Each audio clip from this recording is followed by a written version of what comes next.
Fraser Nash. Here it is then for the Salvadori Cup, and it is number 3 on pole, Sam Hancock, Lister Nobley, alongside him 13 Sean Lynn, Lister Jag Nobley, and number 4 Fred Wakeman in the Cooper Jaguar Type 38. Second row 6 James Cottingham Tajero Jaguar, 11 Darren McWhirter Tajero Jaguar, row 3 number 9 Christian Glaisel Jaguar D Type, 15 James Wood Lotus 15, and 16 Steve Boltby Brooks in the Lister Jaguar Flat Iron. Row 4 17 Ben Shuckborough Lister Jaguar Nobley, 14 Roberto Giordinelli Lister Chevrolet Nobley. Then the 5th row, 29 Keith Arlers, Lola Climax Mark 1, change from Billy Bellinger in that car. 20 is Roger Wills in his Lotus 17, and then 12 is Simon Ham, Lister Jaguar Ecosse. The 6th row, 18 is Gary Pearson Jaguar D-Type, and 30 Rupert Wood driving the Belgian Widdy Climax. Row 7 is 7 Ludovic Lindsay with the ex-Michael Head Cooper Jaguar Type 38. 19 is Ben Eastick Jaguar D-Type, and 1 Jeremy Cook in the Cooper Climax Type 39 Bobtail. Row 8 is 2 Ron Gammons in the Devon Chevrolet SS. 42 Paul Woolley in his Cooper Climax Monaco T49. Row 9 is 23 Jochen Mas. No, he's not there. He won't be there because he had an accident in that yesterday. 56 Gordon McCulloch with the Brazilian liveried Maserati 200 SI, and 25 Paul Griffin with his Cooper Monaco Type 49 ex Jack Brabham car. Row 10 is 77 Tarek Mahmoud with his Cooper Monaco, 22 Robbie Bernberg with his Cooper Bobtail, and then row 11 26 Robert Kaufman with his Lister Chevrolet Costin. 5 is Kriton Lendudis with his Jaguar D-Type, and 41 is Kurt Engelhorn with his Lister Jaguar Costin. So a big field of cars for the Salvadori Cup. Of course, as you well recall, it was that wonderful saying of Roy Salvadori's, "Give me Goodwood on a sunny day and you can keep the rest of the world," and amen to that. That's what we've got.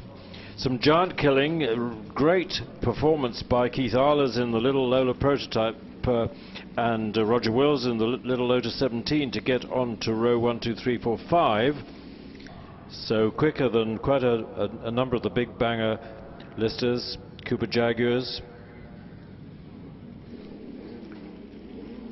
There's Sean Lynn, winner for the first time at a Goodwood meeting last night in the Graham Hill Trophy, sharing with Emanuele Biro in his AC Cobra. We've got 2 listers on the back row, which is a surprise. Did they have problems in practice? Will they come up through the grid?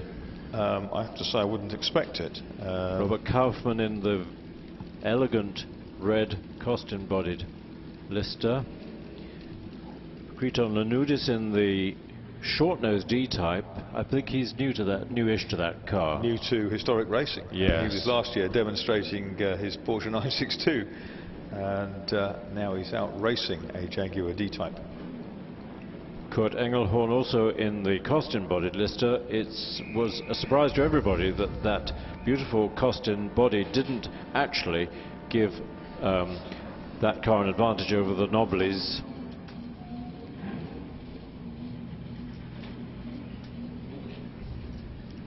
It's a 20-minute race. We're here at just after 5:26. Middle of the front row, Sean Lynn, who to our surprise had his first ever Goodwood win yesterday evening. His own cars that have won here before, but in other hands, as I recall.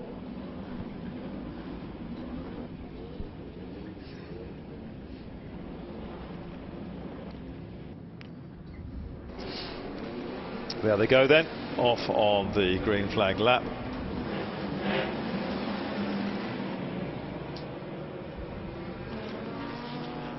One or two of these guys at the back of the grid just struggling to find a gear. Not going to be charging at the start. Just enjoying their runs. Nice to see so many of you here still, ladies and gentlemen, for this finale of the 73rd Goodwood members meeting.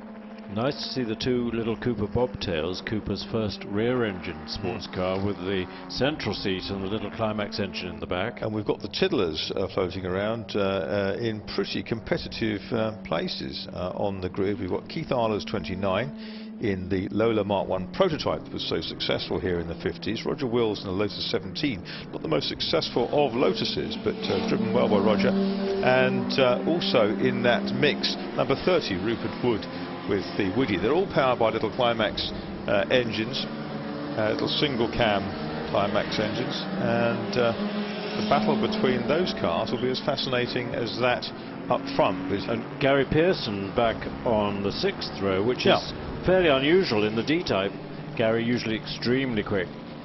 That's right, and that is going to be interesting to see whether he can come through and influence the result of this race. Ludovic Lindsay taking it fairly easy in the ex-Michael Head rebuilt Cooper Jaguar. Gary Pearson, just nipping back to him for a second, the winningest, in inverted commas, driver at the second Goodwood period, up into double figures these days. Patrick Head rather keen for Ludovic Lindsay to have a lot of fun in the Cooper Jag, so maybe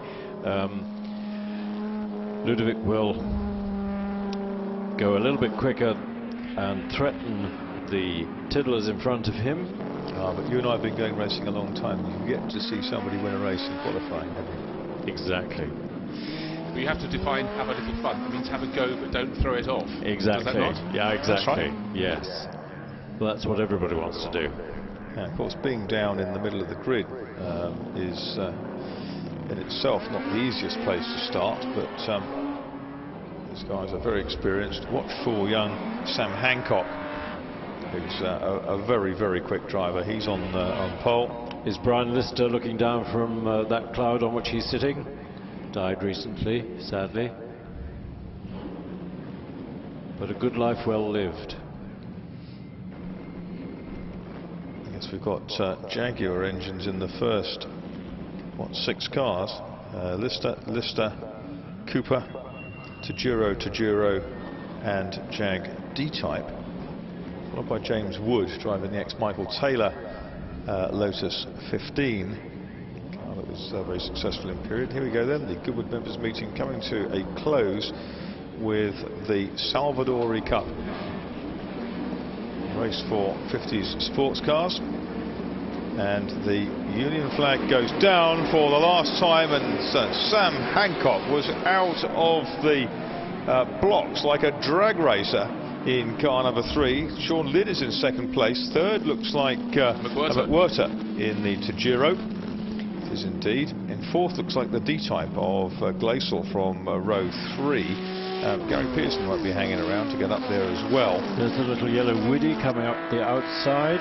It's made by Willie Widar. Rather dwarfed by the cars around it, but that start must have been the best start of the day, as good as Pirro's was yesterday in yes, well the judged. 320i, sorry, the 530i BMW, and streaking clear as they go down the hill, but running a little wide. Sam Hancock pressed too hard into St Mary's, will have lost momentum there, but he certainly built a very handy lead on the first few corners of the circuit, but and now McWhirter is closing right in behind Sean Lynn in that battle for second. 6 and 4 side by side. Beautiful driving there, and Cossingham holds the line on the inside. But what a start from Hancock. Glacial up to 4th from 6th on the grid. And as you say, that's that battle then between Cottingham and it was Fred Wakeman as well, wasn't it? Cottingham going ahead of Wakeman at Lavant Corner. Roger Wills in the little Lotus 17 having a great battle with James Wood in the Lotus 15. And through comes McWhirter past Sean Lynn at Woodcote. Roger Wills has snuck up past Fred Wakeman as well. So Hancock leads. McWhirter, a regular winner at revival meetings over the years. And there's Roberto Giordinelli's number 14. Lister Chevy has spun, and that's down at Woodcote Corner. It's out of the chicane, actually. Is it? Yes. It is. Couldn't see it through the yeah, I'm not surprised. With the sun right now in your eyes. Hancock leading from McWhirter, just past Lynn, going to chicane to complete lap 1. Very close. The top 1 second covers the first 3 cars as they set out onto lap 2. They've made a little break as they come down towards St Mary's. Better through there this time is Sam Hancock in the lead of the race. Darren McWhirter also balancing his car, but faster than the other two was Sean Lynn coming out of the corner. Glacial in 4th place, and Cossingham chasing in number 6. Now, can McWhirter drop Lynn? But Lynn was very good through St Mary's. There's the little Lola climax. Yep, Keith Arlers in 29, coming up past the 16 car, which is Steve Boltley-Brooks of Goodwood Aviation. Boltley-Brooks fighting back and getting a bit of a tank slapper onto the straight, touched the grass one side. Arlers, the Morgan ace, I think more than 100 races in one of his particular Morgans these days. Nice collection, a fleet of them in Channel Islands. That little Lola has wonderful road holding. Through the chicane go the leading 3. Glazel doing well in the D-type, followed by the Tagero of James Cottingham. Here's a lovely sight. Roger Wills has made great ground up to 6th place. He started down in 13th on the grid, but 12th overall, of course, because Tony Wood not starting. Scratch, having qualified 2nd. But really, I think the battle, wow, that Tagero really going well in Cottingham's hands. Behind Christian Glazel, but it's Sean Lynn who's now really starting to put the pressure in that battle for 2nd place on Darren McWhirter. Into the pits has come Robbie Bernberg with his Cooper Type 39. Already there is the 77 Tarek Mahmood Cooper Monaco. Well, so Sean Lynn closing right on the tail of 2nd place Darren McWhirter, and just a little bit further back Roger Wills up to 6th from way down the order, right on the tail of James Cottingham now, just waiting for the back of that group. That's 1st, 2nd and 3rd, you can see the big screens, and then the little Lotus has picked off the number 6 Tagero into 5th place for Roger Wills. He'll be loving it. This hasn't been the best meeting for him. Oh, and the power shows back again. He's going to outbrake the Tagero though, isn't he, at Woodcote? Yeah, he got past it at Lavant.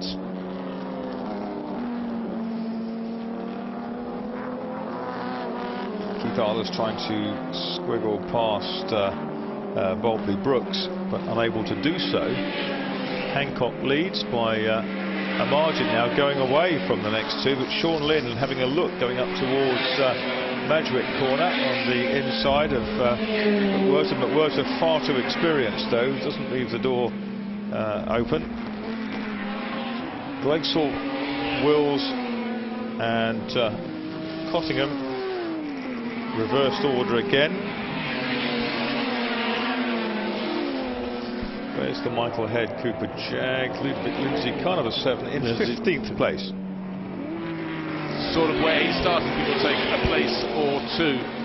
Now, has anyone got an answer to Sam Hancock? Sam had ran that little bit wide on the opening lap at St Mary's, but has been totally in control ever since. And now Sean Lynn right on the tail of Darren McWhirter, tucking under the wing. Well, not the rear wing, the tail of the Tagero Jaguar, and there is his incredible Technicolor helmet, wearing the number plates and badges, multicoloured as it is, of all of his favourite cars and circuits, but it's not giving him extra speed, that's for sure. Sticking right under the back of the Tagero. He's very low in the cockpit of the car, isn't he? Whereas if you look at Darren McWhirter, who's about 6'6", and down the outside comes Sean Lynn, rushes past McWhirter. And Sean Lynn, his confidence is really up after last night's victory. And he posts the fastest Sector 2 time. Can he close on Sam Hancock? There's Emanuele watching with great interest.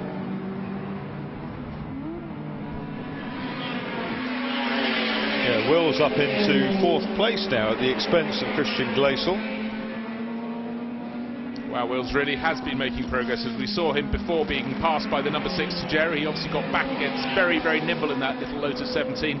Now up to 4th place, as you said, Marcus, and trying to break clear. Glazel holding back James Cottingham, D-type ahead of Tagero. There's Glazel. Car that's competed as both a works car and a Nicos car, I believe. Number 9.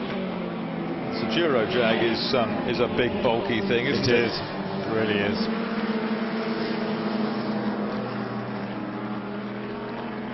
Hanging on to the back of that trio is James Wood. Considering the D-type was really designed for Le Mans, for long straights, Glazel doing really well to stay in front of the Tagero. James Wood with lights ablaze in this ex-Mike Taylor Lotus 15, trying to get himself up among the big boys. It's the battle for 5th.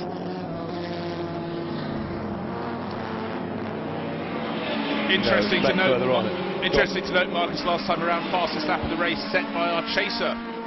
Sean Lynn, just over half a second, 0.6 of a second down than Sam Hancock on the start-finish line. What's it going to be this time? Oh dear. Kurt Engelhorn nearly collected the chicane there. Yes, he was only trying to stay out of the way, in fairness. Yes, absolutely. It was a good move. But in fact, that battle we thought was for 5th, in fact, was further down. That's the battle for 8th place. 4 Wakeman, 16 Bolton Brooks, and 29 Arlers in the little Lola. And look at this, Sean Lynn has caught the leader. Absolutely has, and Sam Hancock getting his tail out a little bit as he went through the King before St Mary's, and Sean Lynn fairly even Stevens out of the corner. It was 0.6 of a second on the start line. It's much the same, but suddenly this race has changed complexion for Sam Hancock in the lead, and Sean Lynn, having had that first ever Goodwood win yesterday, clearly has a taste for more. He's not as quick this side of the circuit, is he? In the real fast bits, Sam Hancock perhaps a little bolder, but down towards Woodcote and through the chicane, very, very good. He's super under braking, Sean Lynn, at Woodcote corner.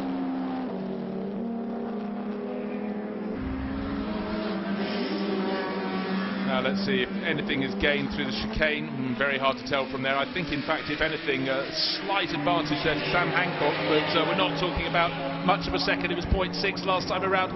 It's gained 0.4 of a second for Sam Hancock responding, but Lynn, I'm sure, is far from finished. Just under 11 minutes remaining until the checkered flag comes out to end the 73rd members meeting. Oh, there's the Cooper Jaguar. Ludo Lindsay off on the grass.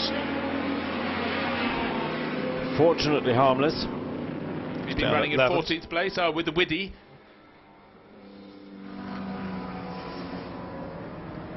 Well, the Widdy just dived up the inside, and maybe that unsettled Ludovic, and round it went. Does that count as having fun? Very much so. Good, I thought so.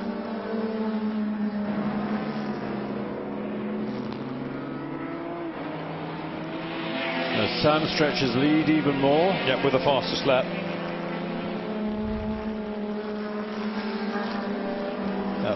Yes, that's a second or so. Yeah.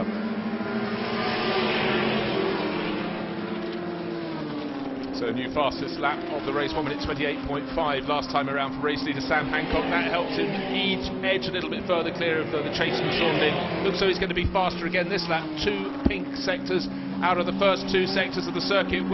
So will he go down into the 1 minute 27s in his quest to nail down this final victory of the meeting? Roger Wills still giving great chase, and in fact just looking there at number 15, which was James Wood in the Lotus Climax. Yes, he's disposed of James Cottingham into Giro and is now after Christian Glacial in the D-type with some alacrity. Cottingham and Bolton Brooks in behind. James Wood, his brother Rupert, is in the race as well in the Woody. Another fastest lap to Hancock. It's a very short 28 this time. Gap now out to 2.6 to Sean Lynn, and this is a real gaggle of cars, isn't it? D-type, Lister, Lotus 15, to Giro in there as well, and another. Look at the Bolton Brooks car, isn't it? That's the Lister flat iron. Darren McWhirter having a very quiet race since his activity early on, running away in 3rd place, but he's about 3 and a bit seconds ahead of Roger Wilson. Roger faster last time around by almost 2 seconds. But now James Wood in number 15 right on the tail of Christian Glacial in this battle for 5th place. Looking fantastic, so nimble that little Lotus. Clawing his way back up with the field next Tom Carston's list. The Chevrolet is Roberto Giordinelli, number 14. He's up to 15th place. What size engine has James got in that Lotus 15? Is it 2 litre? I think it's just a 2 litre, yeah. He did race these cars, the 1500s, and 2.5 litres as well, but I'm pretty certain it's a 2 litre in there.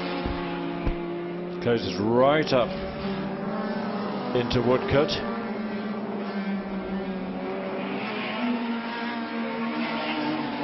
It's got kind of all the nibble handling of a Lotus 11, but with a twin cam Climax FPF engine upon it.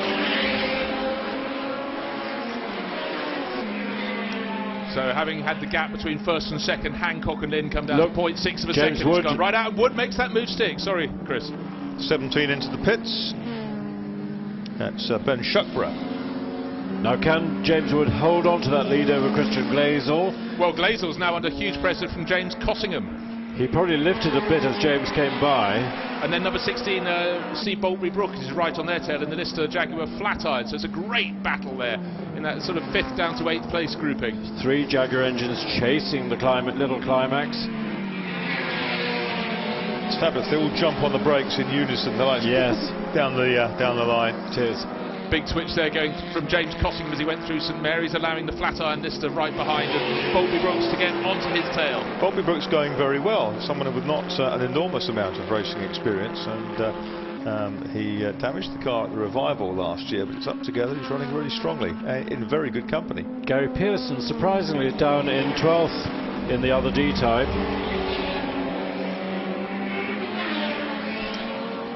Camera angles showing how the light is getting lower in the sky, but we're going to finish the day in the daylight. Oh, a big spin from one of the D-types and the Widdy down going through the King before St Mary's. I wait till the smoke. The Widdy's got underway 19. with Rupert Wood.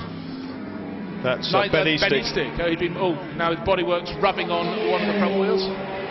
Yes, I'm afraid it is, and he's gone for another spin. Maybe he already had oil going down there as well. And Jordan Ellie and Ludovic Lindsay managed to go past on the exit of St Mary's. If you look at the big screen now, luckily going onto the grass, cockpit full of smoke. I think it's Ben Eastick. No, something's popped. Oil pipe let go. Oh, race leader number 3. Obviously, it's hit that oil. He's hit the tyre wall just coming into St Mary's. Stays in the lead, but as I looked on in another car. Cooper Monaco. That's Paul Griffin going round. He's had a couple of big spins, and I think just clipped the bank on the inside. Is the oil flag out? It is. Yeah, no, the oil flag's being waved very vigorously, but from that moment the Ben Eastick had a spin on its own oil and then came back, spread it between Griffin's going again, but his driver's door's hanging in the road. That's going to need refinishing, isn't it? But he has just hit the front of the car by the looks of things. So did Hancock go off the track or Hancock what? ran across the grass and then came out of the corner. He clouted the tyre wall, but it was an oblique angle. He carried on across the grass past the apex, and that has let Sean. He's still going, and as you can see on the screen, Sean Lynn has closed right back in. He was nearly 3 seconds down. Less than 5 minutes to go, and he's right on his tail. Sam's got a slightly nudged left slightly fender. nudged. Yeah. Everything nudged. Is there a wheel rubbing on it? Probably, so. It doesn't appear to be smoking. Maybe in corner. The Devon's out now. That's Ron Gammons in the Devon. Facing the wrong way on the circuit down towards Woodcote by the looks of things. Don't want to be doing that. Lots of smoke. Yes. What's coming in? A very smoky Bobtail Cooper. Well, that'll be 25, won't it? That's the 77. That's 77. Beg your pardon. That's Tarek Mahmoud in his Cooper Monaco going back into the paddock. That's well out of the race. There's the Devon. It's going again. And Paul Griffin has made it back to the pits to report a massive spin and a little bit of body damage. Well, what I can tell you is Lynn is very close now to our race leader who had that moment, Sam Hancock. Equally, Roger Wills, a 16 now. Boltbury Brooks goes off on the oil at St Mary's, runs wide. He will rejoin without any problem at all, but it's all happening out there. And Roger Wills closing right onto the tail of Darren McWhirter in that battle for third. This has taken just a bit of a nudge down to the front and a bingle at the back as well. It has. But considering that was 2 rotations, the refinishing work on that body won't be anything like as bad as it could have been. 1 and 2 very close now. 3 minutes to go. They're going to have this lap and a couple more. By the looks of things, it's now just gone 5:45.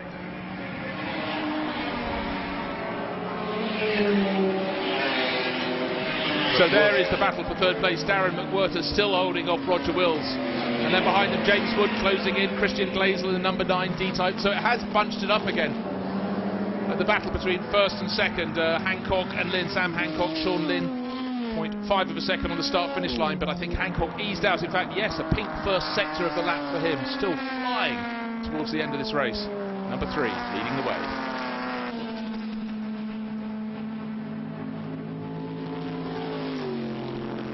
Jag behind those two. Now lapped. That's Ludovic Lindsay.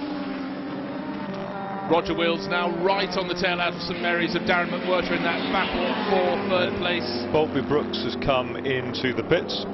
Well, he had that run across the grass at St Mary's. Maybe he's decided he doesn't want to risk any more, having lost all the position. Balancing discretion against valour, and here's Sean Lynn coming back at Hancock. It was 0.5 between them last time round. Well, they get this lap in and one more. That's the key. Certainly great news for Sean Lynn. They will. Jordan Ellie in front of them. Still 0.5. A personal best for Sean Lynn that time round. Hancock has the fastest lap at 1:28.103. Yeah, I look across the Park Plains on the infield to see the white list and obly of Roberto Giordanelli just ahead of them as they go through Ford Water. Of course, Giordanelli had that spin in number 14 early in the race. He's very wise, keeping to the side of the circuit, but he has unfortunately just delayed very slightly the chaser, Sean Lynn. But of course, Giordanelli didn't want to go too wide. That's where all the oil was at the King before St Mary's. Did all he could to keep out of the way, but that has helped Sam Hancock in number 3 just ease that little bit clear again. In fact, Hancock, another purple first sector, so these drivers going faster and faster as the race unfolds.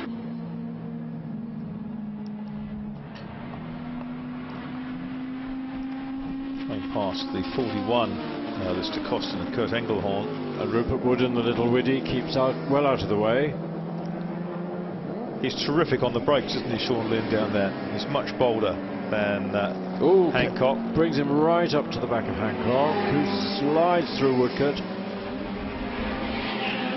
Just wants the exit speed, doesn't he? Onto the last lap this is going to go.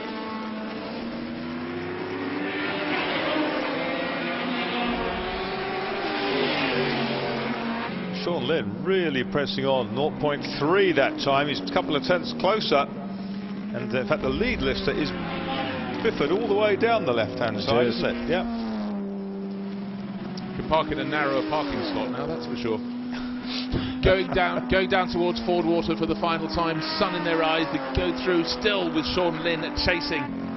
And leading the way, Sam Hancock. They've got a back marker to counter just as they get to the King before St Mary's. Which way will Sam Hancock go? Who go to the inside of the D-type? Creton Lendudis keeps out of the way. Sean Lynn a better exit speed though. That's surprising. I thought the line had been saved by Sam Hancock, but now Sean Lynn's going to have to make his move if he wants it down into Lavant, but Sam Hancock, wise to that, cuts around to the inside line. So we'll have to go right to the penultimate corner of the race. We think we know how good he is into Woodcote under braking. Can he do it this time? And a new 4th place man is number 15 now, which is James Wood, up ahead of Roger Wills. Now here come the leaders, herring down the Lavant straight for the final time. With lights ablaze on the 2nd place car. Sean Lynn looks up the inside. He's so good down here. He's squeezed down the inside. Is he going to get onto that 2nd apex? No, not quite. But there's a car ahead of them, another D-type to circumnavigate. They've done that. Looking through, it's going to be Sam Hancock who's going to prevail in this Salvadori Cup race by just a few lengths at the flag, and he's absolutely delighted with it. The car is damaged, but he's brought it home. So victory. It shows what a strong machine it is. Well, the question is, can Darren McWhirter hang on in 3rd place in the Togero, or will James Woods make a move? He's about to. He's trying to go to the outside. It looks as though the Togero driver has done enough. Darren McWhirter holds the inside line, but James Woods going to have to try and get him on the exit of the chicane. Right behind them is Roger Wills, looking to pick up anything that's thrown his way, but McWhirter will have the grunt, make the blast to the line and hold down 3rd place to number 11. I wonder where James got past Roger Wills. I don't know, he was catching him fairly fast on last lap and then the previous lap, and obviously made his move just on the start-finish line. There we go, they're through then. Hancock, Lynn, McWhirter, Wood, Wills, Glazel. Cottingham is 7th. Wakeman in the Cooper Jag, number 4, is in 8th place. And it looks like it's going to be Keith Arlers and Paul Woolley. Here's Keith Arlers, completing the top 10. So some superb racing again from the sports car brigade of the 1950s, but it's young Sam Hancock who hangs on to win the finale of the 73rd members meeting. There's 42. That is Paul Woolley. He's the last unlapped runner in 10th place. Quite sure why Gary Pearson was so off the pace in the D-type in this race, but he finished a lap 11th. There's Paul Woolley in the red Coupe Monaco that John Harper used to race. There's our winner then, Sam Hancock in the 1958 Mr. Jag Nobly, car from the year in which I was born.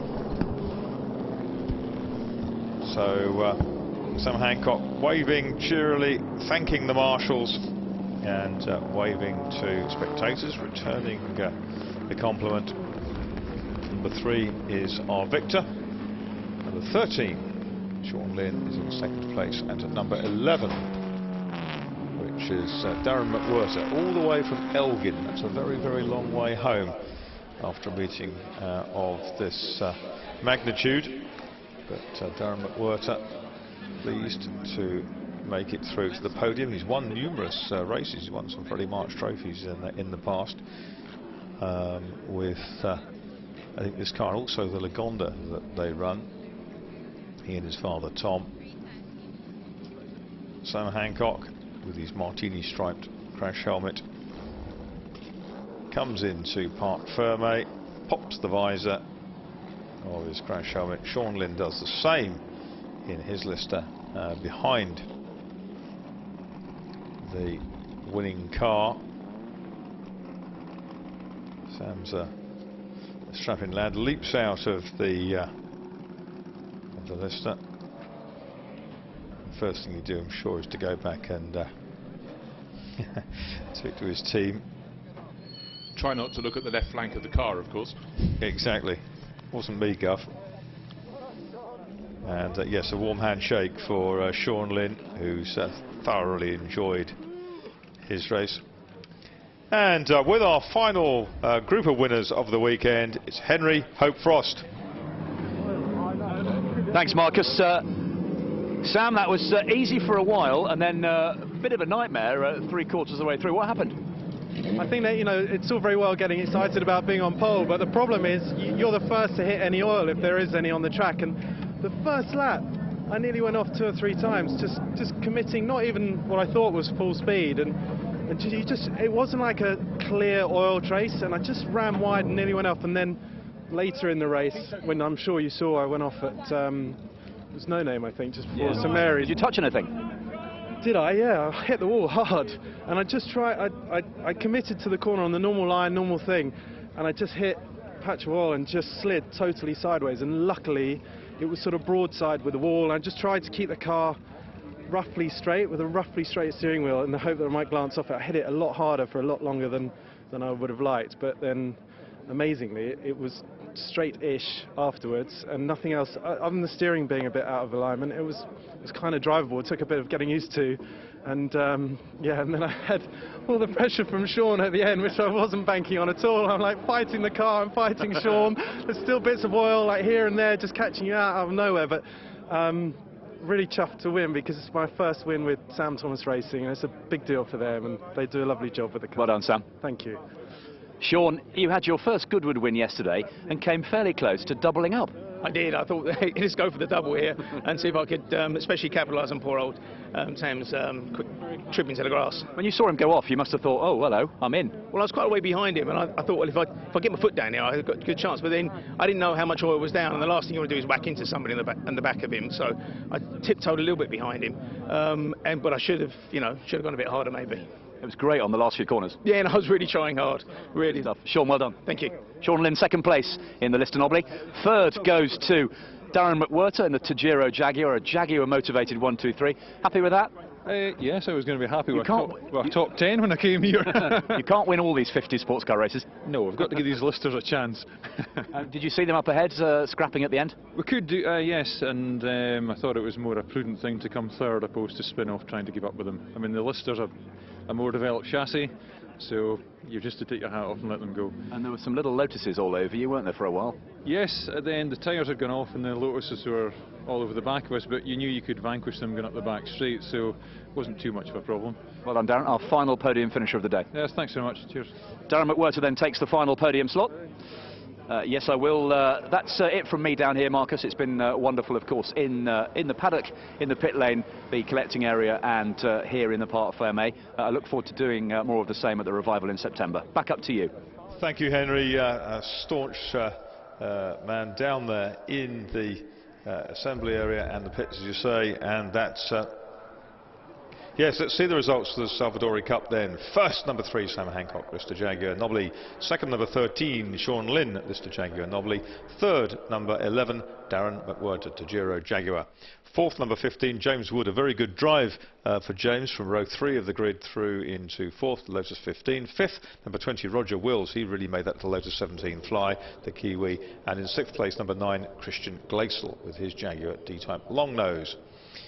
In seventh place in the race, James Cottington, number 6, the Tajiro Jag. Eighth, number 4, the American Fred Wakeman with his Cooper Jaguar Type 38. Ninth, 29, Keith Arles, Lola Climax. 10th, number 42, Paul Woolley, Cooper Climax Monaco. In 11th place, a lap to 11th place, 18, Gary Pearson with his Jaguar D-Type. And in 12th, following that first lap spin, number 14, Roberto Giordanelli in the rebuilt Lister Chev Nobly. 13th, number 30, Rupert Wood in the Woody Climax. 14th, number 7, Ludovic Lindsay with the ex-Michael Head Cooper Jaguar 238. Patrick Head was delighted with that. He's come home in one piece despite a spin. 15th, 26, Robert Kaufman from the back of the grid, Lister Chevrolet. 16th, Jeremy Cook in number 1, the Cooper Bobtail. And then 17th and 18th were number 5, Criton Lendudis the Greek in his Jag D-Type. And number 41, Kurt Engelhorn with his Lister Costin. The rest of the cars didn't actually finish. Then Steve Bolby Brooks, Benny Stick, Ron Gammons, Paul Griffin, Tarek Mahmood and Ben Shukbra, all retirements somewhere along the line.